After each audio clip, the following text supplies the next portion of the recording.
मैं डरी सहमी बिस्तर पर सिमट कर बैठी थी। बार बार अपना जोड़ा सेट कर रही थी। घबराहट के मारे मेरा बुरा हाल हो रहा था, क्योंकि मुझे नहीं पता था कि शादी के बाद लड़कियों के साथ एग्जैक्ट में होता क्या है। मैंने अपने दोस्तों से भी पूछा था कि शादी के बाद क्या होता है, लेकिन वह लोग भी लाज लोग की वजह से कुछ नहीं बताई थी। और कुछ दोस्तों ने बताया था, जो कि बातें सुनकर दांतों तले से उंगली दबा ली थी। मेरी उम्र अभी 17 साल की थी। मुझे इन बातों का अच्छे से पता भी नहीं था। 11वीं के बाद मेरे माँ बाप ने मेरी पढ़ाई छुड़वा दिए थे। कहने लगे कि तुम्हारी शादी कर रहे हैं, और मैं तो हक्का बक्का सी उनको देखते ही रह गई थी। अभी मेरी उम्र ही क्या थी, अभी तो खेलने खाने की उम्र थी। इसके बारे में मुझे पता भी नहीं था। जब मैं दुल्हन बनकर बिस्तर पर बैठी थी तो न जाने मेरा पति मेरे साथ क्या करे। यह सोच सोच कर तो मेरा दिमाग ही खराब हो चुका था। मैं बहुत ज़्यादा ही डर रही थी। मुझे समझ में नहीं आ रहा था कि मैं क्या करूं, अब क्या होगा मेरे साथ। अचानक ही कमरे का दरवाज़ा खुला और मेरे पति मेरे कमरे में दाखिल हुआ। मैं पूरे डर के साये में जा चुकी थी। एक सूखे पत्ते की तरह कांपने लगी थी। वह मेरे साथ बिस्तर पर आकर बैठ गया और गौर से मेरा चेहरा देखने लगा था। अपने हाथों से मेरे चेहरे को पकड़कर ऊपर किया और अच्छी तरह से देखने लगा था, जैसे कि आज तक कोई लड़की या फिर दुल्हन के रूप में देखा ही नहीं हो। यह सब करते हुए मैं पूरी तरह से घबरा रही थी। अचानक ही उसने मेरा ज्वेलरी निकाल कर फेंकने लगा था। मैं बोली, यह क्या कर रहे हो? तो कहने लगा, मैं इन सब के साथ तुम्हें प्यार नहीं कर पाऊंगा, इसीलिए मैं ये सब निकाल रहा हूँ ताकि वह सब कर सकूं। मेरी दोस्तों ने बताया था कि पति शादी की पहली रात में तो पति पत्नी के साथ ऐसा तो नहीं करता है, वह तो बहुत ज़्यादा ही प्यार से ट्रीट करता है।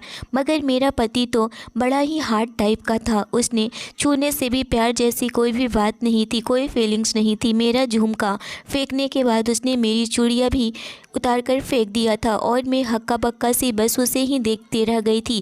कहने लगा कि मुझे तुमसे इन सब से उलझन हो रही है, यह सब कुछ उतार कर फेंक दो।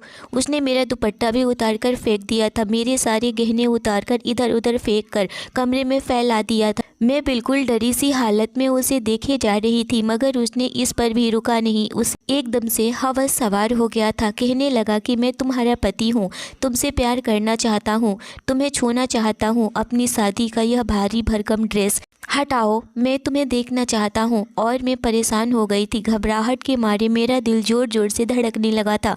मैंने कहा, आप कैसी बातें कर रहे हो, मुझे शर्म आ रही है।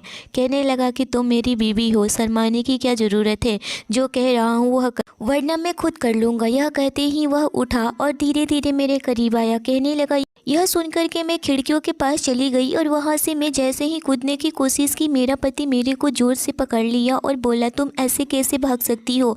तुम्हें अगर ज़रा सा भी कुछ हो गया तो मैं ज़िंदा नहीं रहूँगा, मैं मर जाऊँगा। तुम्हें पता है कि मैं तुम्हें थोड़ा सा भी खरोच भी नहीं आने दूँगा।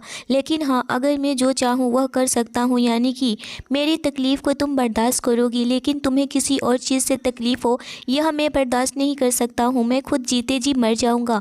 अगर तुम्हें कुछ हो गया तो यह सोचना भी मत, तुम यहाँ से चली जाओगी, मैं तुम्हें कहीं भी जाने नहीं दूंगा, समझी? इतना कह कर के वह कहने लगा, जब मेरी माँ तुम्हारी फ़ोटो दिखाई तब से मोहब्बत है तुमसे, और तुमसे मिलना चाहता था, अपनी मोहब्बत का इजहार करना चाहता था। मगर घर वालों ने कहा कि शादी तक इंतज़ार करो, उसके बाद वह तुम्हारे सामने होगी, तुम्हारी पत्नी बनकर, तुम जैसा चाहोगे वह वैसा करेगी। और तब मैं इस रात का इंतज़ार कर रहा था, तुम्हारी सांसों को महसूस करना चाहता था। यह कहकर मेरे करीब आया, मेरी कमर से पकड़कर बिल्कुल खुद के करीब किया, मेरे बिखरे बालों को अपनी उंगलियों से सहेजने लगा था, अपने हाथों से मेरी गर्दन पर रख दिए थे, और फिर उसने मुझसे प्यार करना शुरू किया। ऐसा प्यार जो आज तक मैं नहीं देखी थी, ना ही सुनी थी, क्योंकि उसकी मोहब्बत किसी पति की तरह मुझ पर नहीं बरस रही थी। मुझे लगा कि आज की रात मेरी कोई रिहाई नहीं हो सकती है, इसीलिए खुद को उससे बचने के अलावा मेरे पास कोई भी चारा नहीं था। मैं जो शादी के बारे में कुछ नहीं जानती थी कि इसमें एक पति पत्नी के साथ क्या करता है। मेरा पति कह रहा था कि आज मैं तुम्हें इतना प्यार दूंगा कि तुम्हारी उम्र भर की प्यास खत्म हो जाएगी। यह कहते ही वह मुझ पर हावी हो गया था और मुझे बिस्तर पर धक्का दिया था, लेकिन मैं जानती थी कि वह जो कर रहा है वह प्यार तो बिल्कुल भी नहीं था, वह तो बस कुछ और ही था, क्योंकि उसने मेरे पूरे शरीर पर अपने मोहब्बत के छाप छोड़ दिए थे। मेरी सफ़ेद बॉडी पर जगह जगह लाल निशान पड़ चुके थे, जो मुझे बहुत ज़्यादा ही पेन दे रहे थे। उसमें से टीस और ब्लड भी आ रहा था। मैंने कहा था प्लीज़ मुझे छोड़ दीजिए, मगर वह कहने लगा मेरी जान, यही मेरी मोहब्बत है, मेरी मोहब्बत करने का तरीका है। तो ऐसे ही है, मुझे तुम्हारी आहें सुनकर मज़ा आ रहा है। वह सारी रात मेरी सिसकियों और रोने को सुन कर के और देख कर मज़े ले रहा था और अपनी मनमानियाँ करता रहा। सुबह तक मैं बिल्कुल चलने के काबिल नहीं थी। मैं बिस्तर पर पड़ी रही बेसुध, यूँ ही लग रहा था जैसे शरीर से जान ही निकल गई हो। विराज वॉशरूम से निकला तो बहुत ज़्यादा ही हैप्पी लग रहा था। शीशे में खुद को देख रहा था, अपने बाल संवार रहा था। कोई असर नहीं था कि रात मुझ पर कयामत सी बीती थी। वह तो बड़ा ही खुश मिजाज लग रहा था। मेरे आंखों में आंसू ही थे। उसमें कोई भी शक नहीं था कि विराज बहुत ज़्यादा ही खूबसूरत था, बहुत ज़्यादा हैंडसम था, बिल्कुल एक हीरो की तरह। कोई भी लड़की देखती तो उसकी हैंडसम पर मर मिटती, लेकिन उसकी जो प्यार करने की आदत थी वह एकदम जानवर की तरह थी। यह मैं भी जानती थी कि वह इतना फ्रेश और ताज़ा था। मैं उसे देखकर दंग रह गई थी।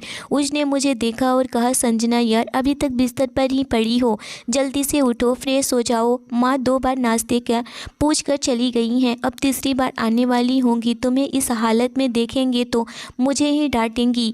अपने पत्नी पर एक ही रात में सारी मोहब्बत लुटा दी है। यह कह करके अजीब हंसी हंसने लगा था और मैं आंखें बंद करके रोने लगी थी, क्योंकि अभी तो मेरी पढ़ाई करने की उम्र थी और इस उम्र में मेरे सिर पर इतना बड़ा बोझ, इतना बड़ा दर्द, इतनी परेशानियां मैं नहीं सह सकती थी। मैं उसकी शिद्दत बिल्कुल बर्दाश्त नहीं कर सकती थी। मैं रोती थी, क्या करती।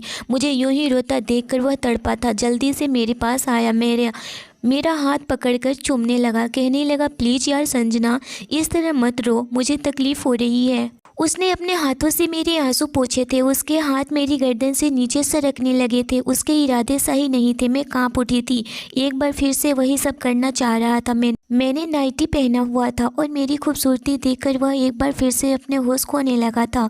मैं जल्दी से खुद को संभाली। अगर ऐसा नहीं करती तो वह फिर से पागलपन करने के लिए तैयार होता। मैं बिस्तर के कोने से जा लगी थी और पूरी तरह से कांपने लगी थी। मैंने अपने पूरे बॉडी पर मजबूती से कंबल को लपेट लिया था और वह धीरे धीरे हटाने लगा था। कहने लगा, क्या करूँ संजना, तुम इस कदर हसीन और खूबसूरत हो कि मैं तो जब भी तुम्हें देखता हूँ पागल सा होने लगता हूँ। मैंने कहा, प्लीज़ विराज, मुझ में और हिम्मत नहीं है तुम्हारी इस तरह से मोहब्बत को सहने की। मगर उसकी आंखों में देखकर लगता था खुमारी फिर से आने लगा था। मैं कांपने लगी थी, मेरे पसीने छूट गए थे। इससे पहले कि वह मेरे और करीब आता, अचानक ही दरवाजे पर दस्तक हुआ और मैं सुकून में आई थी। दरवाजे पर मेरी बड़ी जेठानी हंसती मुस्कुराती हुई कमरे के अंदर दाखिल हुई। कहने लगी, विराज जी और संजना, आप लोग कब तक कमरे में पड़े रहोगे। मानती हूँ कि आप दोनों पति पत्नी हो, नई नई शादी हुई है और पूरा हक रखते हो एक दूसरे पर, मगर अभी तो पूरी ज़िंदगी पड़ी है ना देवर जी। न प्यार मोहब्बत करने के लिए खाना भी बहुत ज़रूरी है। जल्दी से नीचे आकर के नाश्ता कर लो। मेरी बड़ी जेठानी काफ़ी ही खुशमिजाज औरत थी। मैंने बड़ी मुश्किल से उनकी तरफ देखकर मुस्कुराया और जल्दी से बिस्तर से उठी और वॉशरूम में चली गई। मैं डर भी बहुत ज़्यादा रही थी, हालांकि मेरा अंग अंग टूट रहा था, मगर फिर भी मुझे नीचे जाना था। मेरी शादी अजीब लोगों में हुई थी, रिश्ता अच्छा था, खाते पीते लोग थे, इसीलिए मेरे माँ बाप ने झट से हाँ बोल दी और मेरी उम्र का भी ख्याल न रखा, क्योंकि हम 3 बहनें थी और मुश्किल से ही हमारा गुजर बसर होता था, क्योंकि मेरे पापा एक छोटे मोटे ऑटो ड्राइवर थे। मेरे पापा बहुत ज़्यादा ही कड़ी मेहनत करके हमारा और हमारी बहनों का ख्याल रखते थे। इतनी महंगाई के ज़माने में इतना करना बहुत बड़ी बात होती है। हम 3 बहनें बड़ी थी और हमारा 2 भाई, हम 5 भाई बहन का ख्याल रखना, पढ़ाई लिखाई हर चीज़ों को कंप्लीट करना, बहुत ज़्यादा ही मुश्किलों का सामना करना पड़ता था मेरे पापा को। इसीलिए उन्होंने मेरी शादी की जल्दी थी, जिसके लिए इतने ऊँचे और उच्च परिवार का रिश्ता आया था, वह मना नहीं कर पाए थे। चेन्नई के एक बहुत ही बड़े बिजनेसमैन थे, जिनके 3 बेटे थे और बड़े बेटे का शादी हो चुका था। उनकी शादी भी दूसरे शहर में हुई थी। विराज के बड़े भाई थे, उनकी भी पर्सनालिटी बहुत ज़्यादा अच्छी थी। मैं बार बार अपना साड़ी ठीक कर रही थी, पल्लू गर्दन पर करती थी, जो कि बार बार गिर जाता था। मैं नहीं चाहती थी कि मेरी हालत कोई और देखे, हालांकि मैं उन्हें ठीक ठाक बनना चाहती थी। उनका बेटा कितना जंगली दहशत जानवर है, मगर मैं पहले ही दिन अपना इम्प्रेशन अपने ससुराल में ख़राब नहीं करना चाहती थी, क्योंकि विदाई के वक्त मेरे माँ बाप ने मुझे यह कहकर भेजा था कि चाहे कुछ भी हो जाए, तुम्हें हर हाल में वहाँ गुजारा करना है। तुम जानती हो ना कि हम कितने मुश्किलों से तुम्हारी शादी कर रहे हैं, हमें दहेज भी नहीं देना पड़ा है और इतना अच्छा रिश्ता भी मिल गया है। इसीलिए हम तुम्हें यहाँ शादी कर रहे हैं ताकि तुम सुखी से रह सको। ऐसा परिवार तुम्हें कभी भी नहीं मिल सकता है। तुम वहाँ राज करोगी, बहुत ही पैसे वाले लोग हैं, तुम्हारी किस्मत अच्छी है। तुम ऐसे घर में जा रही हो जो कि ऐस ही ऐस होंगे, आराम होंगे, खाने पीने की कोई भी दिक्कत नहीं होगी। जो भी तुम्हें बचपन से नहीं मिला है वह तुम्हें ज़रूर मिलेगा और वह तुम्हारा पति देगा। मेरा पति भले ही ऐसा था, जिस मुझसे ज़्यादा बड़ा था, लेकिन वह दिखने में एक हीरो से कम नहीं था। इन लोगों के अनुसार शादी करना बहुत ही मुश्किल का काम है। अब तुम उसके साथ अच्छे से रहोगी, हमें भी सुकून मिलता रहेगा। बार बार मेरे मम्मी पापा यही बात मेरे कानों में घूमती रही थी। मेरा दिल गम से पहले पहले जा रहा था। मैं कमरे में रहती तो विराज फिर से शुरू हो जाता। विराज और मैं जैसे ही नीचे आए, डाइनिंग टेबल पर नाश्ता शुरू हो चुका था। तरह तरह के बड़े ही मज़ेदार पकवान बने हुए थे। मेरी बड़ी जेठानी और जेठ नाश्ते के टेबल पर पहले से ही बैठ चुके थे। मेरे ननद और नंदोई भी बैठ गए थे और मेरे सास ससुर भी हंस हंस कर बातें करने में बिजी थे और मुझे अपना आप इस सब के बीच किसी अजूबे से कम नहीं लग रहा था। मुझे लगा इस घर में सिवाय विराज के सारे ही नॉर्मल है। विराज मेरे साथ वाली कुर्सी पर बैठ गया था। उसने अपना पाँव मेरे पाँव के ऊपर रख दिया था और ज़ोर से दबाया। मेरे हाथ से चम्मच गिर गया। मेरी इस हरकत पर वह ज़ोर ज़ोर से हंसने लगा। वह कितना बदतमीज़ लड़का था। मुझे तो लगा था कि यह उसका सौतेला बेटा है या फिर इस परिवार का है ही नहीं, फिर ज़रूर कोई इसकी दिमागी समस्या है। उन्होंने शादी करते वक्त इस समस्या के बारे में मेरे घर वालों को नहीं बताया, वरना वे हमारे जैसे परिवार में रिश्ता क्यों करते। क्योंकि मेरी जेठानी तो बहुत ही पैसे वाले घर से थी। तभी मेरे दिमाग में तो जो बात आई, मैं और मेरा परिवार देख नहीं पाया था, जो कि अब से यह सब बातें मुझे समझ में आने लगा था। एक मैं ही थी जो कि गरीब परिवार की थी। मेरे साथ मुझसे बड़ी ही प्यार से बातें करती थी। मेरी सास मुझसे बड़े ही प्यार से बातें करती थी। मेरा एक देवर था जो कि मुझे बहुत ज़्यादा ही पसंद करता था और कहने लगा, भाभी आपको जो भी तकलीफ़ हो आप मुझे बता सकती हैं, आप इस घर में खुश तो हो ना। मैं भी हाँ में सारी सर हिला दी। क्यों कहूँ भला कि नहीं मुझे कोई तकलीफ़ है। तो कहने लगा, आपकी रातें अच्छी गुजरी ना। मेरी ननद भी वह सब मेरे से छेड़खानी करने लगी थी। मेरे चेहरे पर झूठी मुस्कान सजाकर मैं ज़बरदस्ती शर्माने की कोशिश की थी, क्योंकि मेरे ससुराल वाले काफ़ी नए ज़माने के थे। मैं इन चीज़ों को याद ही नहीं थी। नाश्ता करने के बाद मैं अपने माँ बाप का इंतज़ार करने लगी, क्योंकि आज के दिन मुझे उनके घर जाना था और कम से कम आज की रात तो मैं विराज के चंगुल से आज़ाद हो सकती। कमरे में भूल कर भी नहीं गई थी, क्योंकि कमरे में जाते ही विराज भी पीछे पीछे आ जाता। मैं वहीं हॉल में ही अपने ससुराल वालों के साथ बैठ गई, मगर विराज मुझे बार बार इशारा कर रहा था अंदर आने का और मैं उसे नज़रअंदाज कर रही थी। अचानक मेरे माँ बाप भी घर में दाखिल हुए और मैं चैन की सांस ली। विराज उनको देखकर बहुत ज़्यादा ही नर्वस हो गया था। आज मेरा रिसेप्शन था और उसके बाद मुझे अपने माँ बाप के घर जाना था एक रात के लिए, क्योंकि हमारे यहाँ यही रिवाज था। जब ब्यूटिशियन मुझे कमरे में तैयार करने आई और मेरे शरीर पर निशान देखकर वह हक्का बक्का रह गई थी। कहने लगी, तुम्हारा पति तो काफ़ी ही अजीब है, ऐसे मर्द से बचकर रहना चाहिए, वह तुम्हें नुकसान भी पहुंचा सकता है। और मैं उसे क्या बताती, मैंने अपनी ज़िंदगी का कितना बड़ा नुकसान कर बैठी। इसीलिए मैं चुप रही। रिसेप्शन पर भी मैं बेमिसाल खूबसूरत लग रही थी। विराज का बस नहीं चल रहा था, नहीं तो वह सारे लोगों को चलता करता और मुझे बाहों में उठाकर कमरे में ले जाता। मेरे साथ वही सब करता जो वह करना चाहता था, क्योंकि मैं अपनी सास के मुँह से सुना था कि मेरे बेटे ने तुम्हें पिक्चर्स में ही पसंद किया था और तुम्हारे प्यार में पूरी तरह से पागल हो चुका था। मैं सोची मोहब्बत और पागलपन में फ़र्क होता है। मैं भले ही कम पढ़ी लिखी थी, लेकिन यह सब कुछ जानने लगी थी। धीरे धीरे अब उसका पागलपन मुझ पर और भी ज़्यादा लगा, क्योंकि रिसेप्शन के बाद जब मैं अपने माँ बाप के साथ जाने लगी थी तो विराज ने सबके सामने ही मुझे बाजू से पकड़ लिया था और कहा, तुम कहाँ जा रही हो। और मैं यूँ ही देखने लगी थी जैसे उसके सर पर भूत सवार हो गया हो। यह क्या बदतमीजी थी, सबके सामने ही उसने मुझे जलील कर दिया था। फिर मेरे कान में कहने लगा, मैं तुम्हारे बिना एक पल भी नहीं रहूँगा। एक ही रात में वाला मेरी मोहब्बत तुम पर कहाँ खुली होगी। मैं तो हर वक्त तुम्हें अपनी बाहों में रखना चाहता हूँ। उसके बाद वह मेरे माँ बाप से कहने लगा, आप लोग प्लीज़ चले जाइए अपने घर, अब संजना मेरे पास रहेगी और बहुत करीब रहेगी। आखिरी बात वह मेरे कान में सरगोशी से बोला। उसे कोई लिहाज और तमीज़ नहीं था अब तो मुझे और भी शक में हो गया था कि वह एक पागल है। मेरे माँ बाप की हैरत से विराज को देखने लगे थे। इससे पहले कि मेरे पापा कुछ कहते कि मेरी सास ने बड़े ही तरीके से बात संभाली। कहने लगी, आपको तो पता ही है कि मेरा कितना लाडला और प्यारा बेटा है। उसे कोई भी चीज़ पसंद आ जाए तो वह फिर उसी की होकर रह जाती है। वह संजना को एक लम्हे के लिए खुद से जुदा नहीं करना चाहता है। और आपको तो खुश होना चाहिए कि आपकी बेटी को इतना प्यार करने वाला पति मिला है। मेरे माँ बाप थोड़े देर के लिए परेशान तो हुए थे, मगर मेरी सास की बातों की वजह से वह नॉर्मल हो गए थे। कहने लगी कि कोई बात नहीं है, अब वैसे भी संजना का यही घर है। मुझे अपना वर्षों का नाता एक लम्हे में तोड़ दिया। मेरे माँ बाप मेरी खुशियों का भी नहीं पूछा कि मेरा क्या मन है। मुझे एक पल जुनूनी के साथ थोड़ी देर के लिए परेशान तो हुए थे, मगर मेरी सास की बताई हुई बातों की वजह से वह नॉर्मल हो गए थे। कहने लगे, कोई बात नहीं है, वह यह रिवाज पूरा करना ज़रूरी नहीं है, और वैसे भी संजना का यही घर है। मैं उन्हें रोकती रही, मगर वह चले गए और मैं उसे जालिम के हाथों लग गई और मोहब्बत के नाम पर जो भी करता रहा वह किया। सबकी नज़रों में वह जायज़ और पसंदीदा था। कमरे में ले जाने के बाद उसने दरवाज़ा लॉक कर दिया और मेरे पूरे बॉडी में इतनी हिम्मत नहीं थी कि आज उसे बर्दाश्त कर सकूं। मैंने कहा कि आज मैं आराम करना चाहती हूँ, प्लीज़ अगर तुम मुझसे वाकई मोहब्बत करते हो तो मेरी ख्वाहिशों का सम्मान करो। लेकिन उसने मेरी बात सुनी ही कब थी। वह मेरे करीब आया, कहने लगा, आज तो तुम बिल्कुल आफत लग रही हो। आज तो मैं कल वाली भी कसर पूरा करूँगा। और मैं उसकी आंखों का पागलपन देख चुकी थी, ऊपर से उसने शराब भी पी रखी थी। अब तो उससे बचने का कोई रास्ता नहीं था। आज पागलपन पहले से बढ़कर था। मैं उसे कहने लगी, माफ़ कर दो, मैं तुम्हारा क्या बिगाड़ा है। कहने लगा कि यह मेरी मोहब्बत है, तुम्हें बर्दाश्त करनी ही पड़ेगी, और मेरे पास उसके अलावा कोई और ऑप्शन नहीं था। रात के पिछले पहर वह गहरी नींद में डूबा था। मैं गौर से उसका चेहरा देख रही थी। इसमें कोई शक नहीं था, वह एक हैंडसम आदमी था। उसका पूरा हक था मुझ पर, मगर वह तो जैसे उम्र भर की वसूली कर रहा था।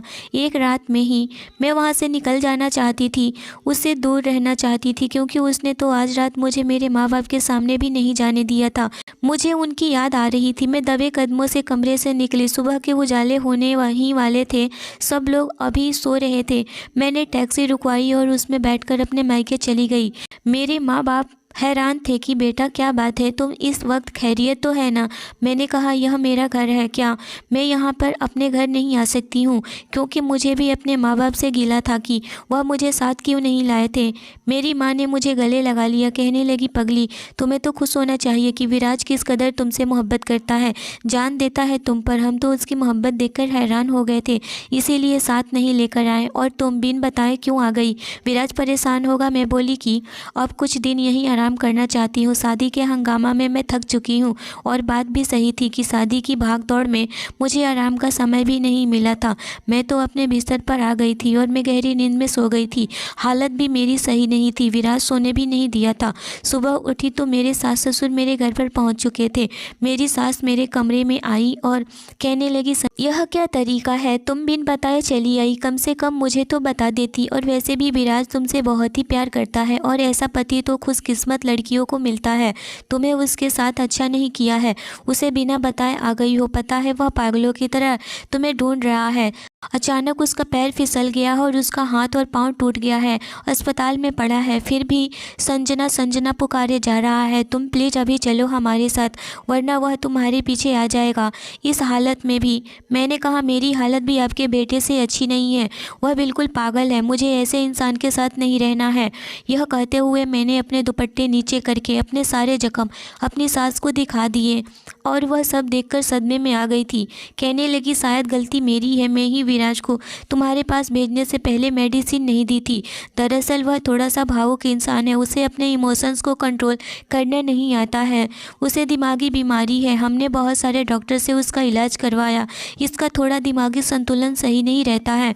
वह सुंदर लड़कियों को देखकर उसके तरफ आकर्षित हो जाता है और वह अपना कंट्रोल खो बैठता है। वह चाहे कोई भी हो, अगर मैं उसके नज़र में खूबसूरत दिखने लगूं, वह मेरे साथ भी ऐसा कुछ कर जाए, मैं भी कहीं मुंह दिखाने के लायक लायक नहीं रहूँगी। वह एक बार अपनी बहन के साथ भी ऐसा ही करने जा रहा था। वह तो और वक्त पर सभी ने देख लिया और उसे रोक लिया, वरना वह अपनी बहन के साथ भी कुछ कर बैठता। यह सब देखकर हमने उसको बहुत सारे डॉक्टर्स को दिखाए थे, लेकिन कोई भी फ़र्क नहीं पड़ा।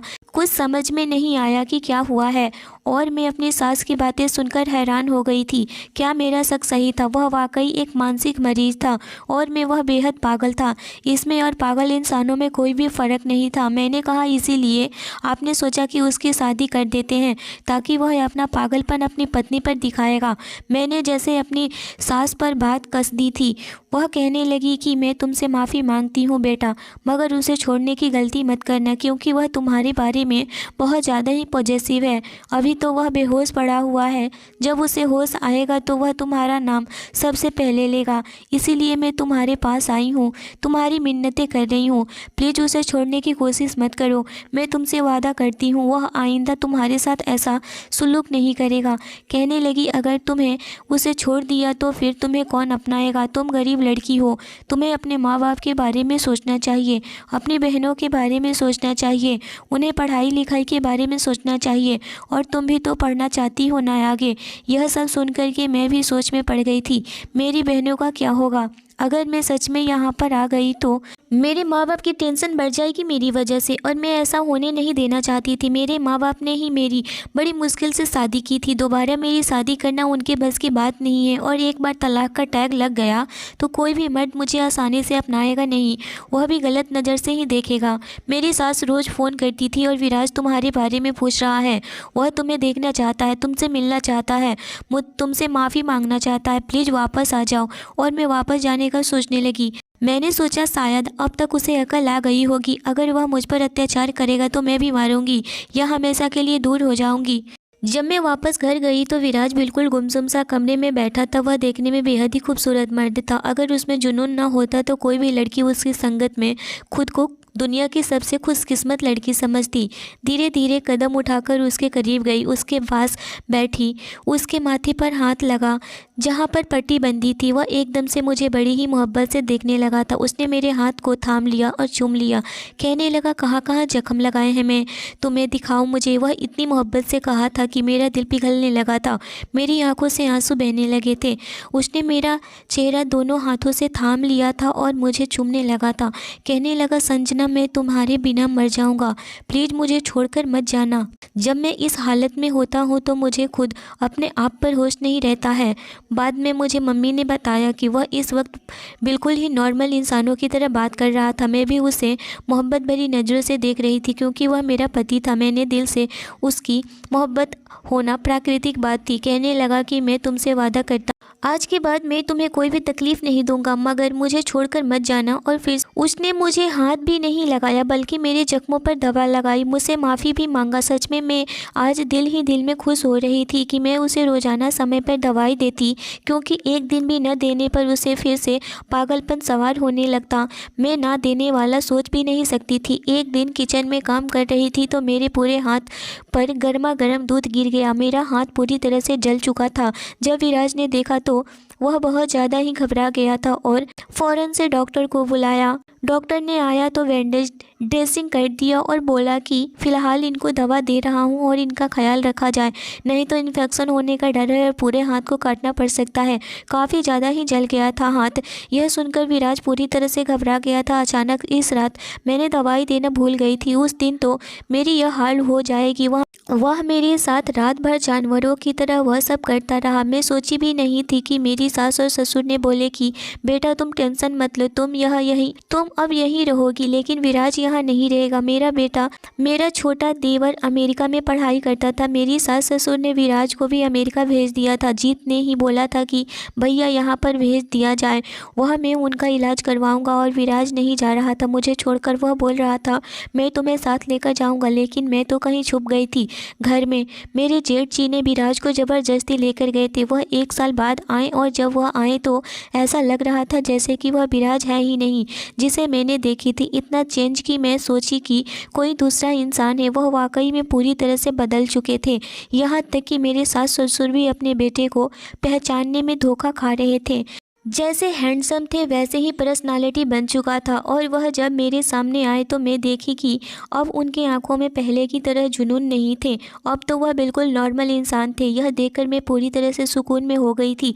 तब मेरे सास ससुर बोले, अब तुम साथ रह सकती हो और देखो कि क्या हो रहा है। जब मैं विराज के कमरे में गई तो विराज मेरे पास आकर बैठा और बोला, मैंने तुम्हें बहुत मिस किया है। वहाँ पर मैं बहुत अच्छे से ट्रीटमेंट लिया ताकि मैं जल्दी से ठीक होकर अपनी पत्नी के पास आ सकूं, और तुम मेरी बहुत ज़्यादा हेल्प की और मैं तुम्हें बहुत ज़्यादा ही परेशान किया। मेरी वजह से तुम्हें बहुत ज़्यादा परेशानियों का सामना करना पड़ा। इसकी वजह से I am really really sorry. मैं भी उन्हें माफ़ कर दिया और वह रात मेरी असली सुहाग रात थी, क्योंकि वह सुहाग रात पहले वाली सुहाग रात से बहुत ज़्यादा अलग थी। विराज ने मुझे वह प्यार दिया जिसकी मैं हकदार थी, और मैं सोच भी नहीं सकती थी कि कोई ऐसे भी प्यार कर सकता है या फिर ऐसा भी प्यार होता है। कुछ ही दिनों के बाद मेरी तबीयत ख़राब हुई थी और पता चला कि मैं माँ बनने वाली हूँ। यह खुशखबरी सुन कर के विराज तो बहुत ज़्यादा ही खुश हो चुके थे। मेरे सास ससुर तो और भी ज़्यादा खुश थे कि उनका बेटा भी सही हो गया और घर में खुशियाँ भी आ गई थी। स्टोरी अच्छी लगी हो तो लाइक और शेयर ज़रूर करें। चैनल पर नए हो तो चैनल को ज़रूर सब्सक्राइब करें। धन्यवाद दोस्तों।